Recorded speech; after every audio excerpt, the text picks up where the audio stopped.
La vie secrète de Marine Le Pen, ça s'est imposé parce que Marine Le Pen est un personnage de bande dessinée.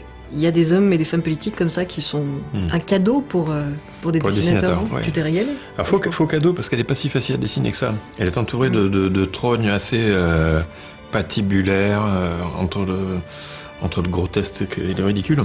Elle n'est pas si facile à dessiner parce que justement, elle change de physique beaucoup. Elle change de physique beaucoup. Elle peut être assez féminine et assez masculine aussi, très agressive et au contraire épanouie comme une bonne paysanne. Donc c'était pas si facile à faire. Et d'autant plus que on t'a embêté en plus parce que la demande sur cet album, c'était ça la difficulté, c'était à la fois de faire un album qui apprenne des choses aux gens, y compris sur des aspects de la vie de Marine Le Pen qui sont pas toujours faciles à aborder dans des essais parce qu'elle est quand même très très procédurière et donc la bande dessinée permet de dire des choses qu'on peut pas forcément dire ailleurs.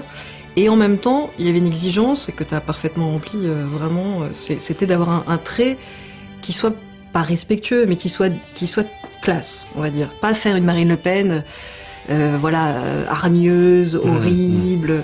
Oui, c'était l'idée de raconter une histoire, non pas comme le fait le dessin de presse, en condensant la chose en un dessin, ce qui est un exercice assez prodigieux à réaliser, mais qui nécessite une agressivité hors norme, vraiment importante. Et là, comme l'idée était de se déployer sur une quarantaine d'années, il fallait vraiment la suivre, et en effet, alors essayer de pimenter la chose graphiquement d'un petit peu d'ironie, mais néanmoins essayer de la suivre au plus près, quoi. Moi, c'est un plaisir personnel, c'est-à-dire que quand Cédric Ylan quand Drugstore est venu nous proposer l'album. Moi, je venais de finir le livre sur Marine Le Pen avec Fiammetta Vénère, et franchement, je vivais déjà avec ces personnages, et dans ma tête, ils avaient déjà un peu cette trogne-là, et ils vivaient déjà un peu comme des personnages de bande dessinée. Et donc, c'est assez génial de les voir, enfin, de partager avec d'autres, avec le grand public, tels qu'ils sont, parce qu'ils sont... On peut pas travailler sur ces gens dans la détestation, dans la haine, sinon c'est insupportable comme métier. Donc on travaille sur eux avec un peu de recul, avec un peu d'ironie, avec un peu d'humour.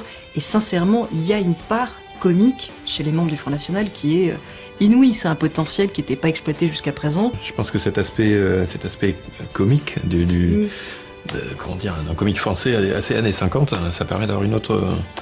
un autre point de vue, ouais. Il y a entre eux, évidemment, l'histoire des Le Pen, le château de Montretout, les beuveries, les soirées en boîte de nuit, la faune qu'il y a tout autour de Marine Le Pen ou de son père, des gens qui peuvent retrouver d'une extrême droite un peu antisioniste ou au contraire d'une extrême droite absolument obsédée par les questions de l'islam. Mais ils ont tous des coulisses, ils ont tous des proches, ils ont tous tout un appareil de gestuelle et de vocabulaire qui nous a permis de faire, je crois, une vie secrète assez riche. Un magnifique Zorro. Merci à ces personnages d'exister. Dommage qu'ils existent aussi dans la vraie vie parfois, mais en tout cas, en bande dessinée, ils sont très crédibles.